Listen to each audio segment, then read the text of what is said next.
When it comes to President Donald Trump's approach to running the United States, the word chaos often comes to mind.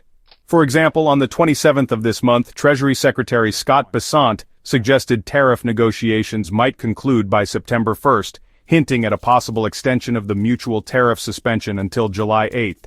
But immediately after, President Trump dismissed any automatic extension, stating he would unilaterally set tariffs for each country. Critics often point out the rapid shifts in his decisions, yet a consistent theme underlies President Trump's approach, that is, protecting American companies. On the 27th, President Trump announced a complete halt to trade talks with Canada, citing Canada's plan to impose a digital services tax on American tech companies. This tax charges 3% on Canadian sales of tech companies exceeding a certain revenue threshold. Applied retroactively from 2022, companies like Meta, Amazon, Google, Apple, and Airbnb must collectively pay $2 billion in taxes by July's end. President Trump denounced this as a direct attack on the United States. He's leveraging trade negotiations and acting to ease tax burdens for American companies. The Trump administration recently added washing machines, dryers, and refrigerators to the list facing a 50% steel tariff. This followed lobbying from American appliance companies to curb the price competitiveness of foreign products.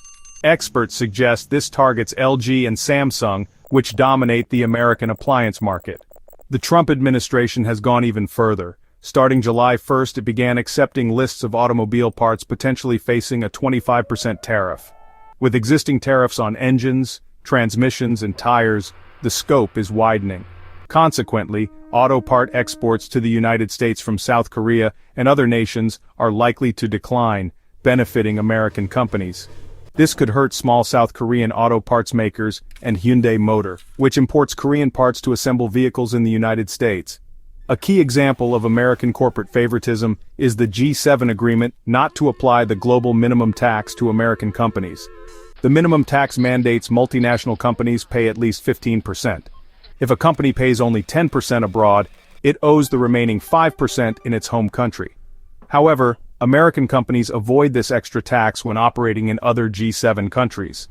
Due to President Trump's policies, Korean companies and others in the global market face disadvantages. Companies like Apple, Google, and Tesla can invest boldly with their reduced tax burdens. As Korean companies grapple with tariffs in the American market, firms like Whirlpool and General Electric can expand rapidly.